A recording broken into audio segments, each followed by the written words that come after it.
মাহবুব ভাই সংক্ষেপে বলতে এই বক্তব্য পরে আমরা প্রধান বিচারপতির কাছে চার্টার অফ ডিমান্ড নিয়ে যাব।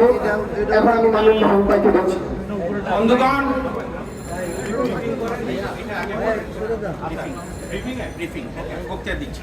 আমাদের প্রশ্ন হচ্ছে, আজকে আপনারা যে 26 না 27 জনের তালিকা দিয়েছিলেন, 30 জনের, সেই তালিকার উপরে এখনো আপনারা মানে দৃঢ়ভাবে আছেন কিনা, এক। আর দ্বিতীয় হচ্ছে যে সর্বশেষ আপনারা যেটা বলছেন যে বিভিন্ন দাবি যে বিগত সরকারের মধ্যে যা যা হয়েছে, রায়বাদী সহ বিভিন্ন বিষয়গুলো সামনে আসছে, এটার আপডেট কি? আপনারা তো অনেক আগেই তালিকাটা দিয়েছিলেন, চিফের কাছ থেকে কোনো ধরনের আপডেট আপনারা পেয়েছেন? ধন্যবাদ। আমরা সবগুলো উঁচু করেন। আমরা 30 জন বিচারপতির যে নাম দিয়েছিলাম আজ থেকে 21 দিন আগে, সেখানে দুইটা ক্রাইটেরিয়া ছিল।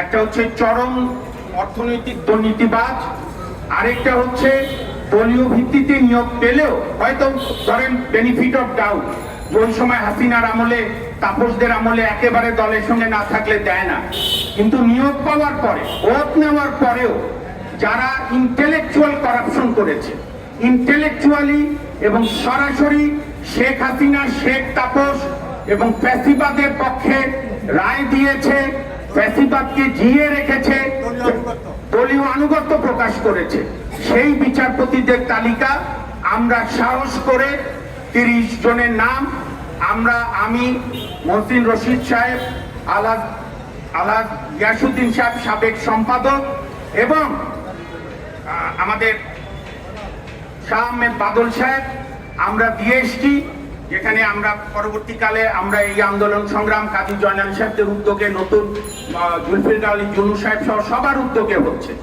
আমরা পরিষ্কার বলতে চাই, বাংলাদেশের প্রধান বিচারপতি অত্যন্ত আন্তরিক। তিনি আমাদের বক্তব্য যখনই গিয়েছি, যতবার গিয়েছি, ধৈর্য ধরে অনুধাবন করেছেন। তিনি বুঝতে পেরেছেন তিনি বাংলাদেশের প্রধান বিচারপতি, ইতিহাসে প্রথমবার ছাত্র জনতার দাবির মুখে। কাজে আমাদের দু এক বন্ধুরা যারা কায়দা করে বলার চেষ্টা করে যথাযথ পদ্ধতি না, যেভাবে বাংলাদেশের সাবেক প্রধান বিচারপতি জনাব ওবায়দুল হাসান এবং আপিল বিভাগের বাকি বিচারপতিরা পদত্যাগে বাধ্য হয়েছে, আমরা বরং আর আমাদের এই চত্বরে ছাত্র ভাইদের কষ্ট দিতে চাই না, আমাদের ছেলে মেয়েদের কষ্ট দিতে চাই না, আমাদের জনগণকে কষ্ট দিতে চাই না। আমরা আশা করি 18 অক্টোবরের মধ্যেই এই যে দুই ক্রাইটেরিয়ার ভিত্তিতে 20 জন হোক, 30 জন হোক, 40 জন হোক, বিচারপতি পদত্যাগ করবেন এবং অনুচ্ছেদ 95 অনুযায়ী, কারণ এটাও অনেকে ভুল বুঝবে, অনুচ্ছেদ 95 অনুযায়ী 7 দিনের মধ্যে 60 জন যোগ্য বিচারপতিকে নিয়োগ করা যায়, বারের এবং লোয়ার জুডিশিয়ারি থেকে কয়েকজন নিয়ে। কাজেই আমাদের আজকে পরিষ্কার বক্তব্য, আজকে দেখেন ছুটির মধ্যে কোর্ট নাই, বর্ষা বাদলের দিন, তারপরও আইনজীবীরা জমায়েত হয়েছে। বিএনপি মহাসচিব 30 জনের কথা বলেছেন, আপনাদের সংখ্যাটাও কাছাকাছি, আমরা 30 জন একই মিল আছে? না, আমরা জানি না। ফখরুল ইসলাম আলমগীর সাহেব 30 জন, কোন 30 জনের নাম দিয়েছে আমরা জানি না, আমরা আমাদেরটা দিয়েছি। তবে বলে, একটু কৌতুকের ছলে বলি যে গ্রেট ম্যান থিংস অ্যালাইক, সব ভালো ব্যক্তিরা একই চিন্তা করে। আমি বিশ্বাস করি ফখরুল ইসলাম আলমগীর সাহেবের লিস্ট আমাদের লিস্টের সঙ্গে মিলবে। বিচারপতির বিরুদ্ধে নিউজ হয়েছে, একজন বিচারপতির বিরুদ্ধে নিউজ হয়েছে, ওনার নাম কি তালিকায় আছে? আছে। কালকে নিউজ হওয়ার পরে আমি তো প্রত্যাশা করব আপনারা হয়তো খবর পেয়ে যাবেন। উনি তো আজকেই পদত্যাগ করার কথা, আর তো কোনো উপায় নাই। এবং আরেকজন বিচারপতি যিনি হাসিনার সময় ইউনূসের বিরুদ্ধে রায় দেয়, হাসিনার পতনের পর ইউনূস সাহেব প্রধান উপদেষ্টা হলে রায় বদলাতে চান, প্লিজ আপনারা আমাদের প্রিয় মানুষ, ব্যক্তিগতভাবে রিজাইন দেন, সম্মান বজায় রাখেন। ধন্যবাদ। প্রিয় বন্ধুরা, প্রিয় সাংবাদিক বন্ধুরা, একটা কথাই যোগ করতে চাই, বিভিন্ন জায়গা থেকে প্রধান বিচারপতির কাছে তালিকা দিয়েছে। এটা চূড়ান্ত সিদ্ধান্ত নিতে 2টা ক্রাইটেরিয়ার ভিত্তিতে কম দাস ও দুর্নীতিবাজ।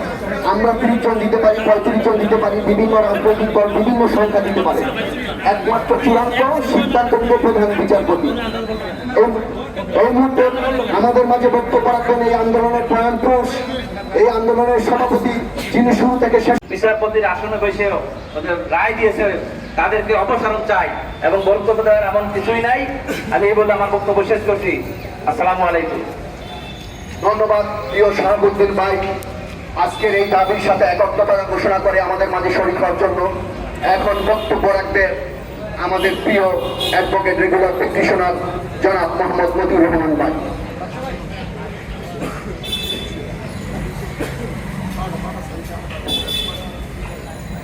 বিসমিল্লাহির রহমানির রহিম। আমরা আজকে যে দাবি নিয়ে দাঁড়িয়েছি সেটা আমাদের সুস্থ সঠিক বিচারের জন্য।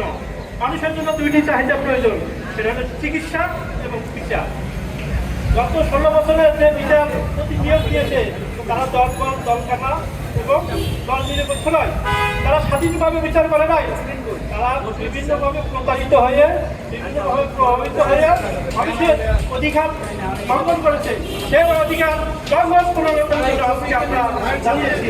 আমরা চাই তারা প্রত্যাহার করুন অথবা প্রত্যাহারে বাধ্য করা হবে। সেই বলে আমি আমার বক্তব্য শেষ করছি। প্রিয় বন্ধুরা, এই মুহূর্তে আমাদের মাঝে বক্তব্য রাখবেন আন্দোলনের অন্যতম সারথি, আন্দোলনের অন্যতম প্রাণপুরুষ জনাব বক্তিয়ার। জনাব বক্তিয়ার বক্তব্য রাখার জন্য মোস্তফা রুশো। বিসমিল্লাহির রহমানির রহিম।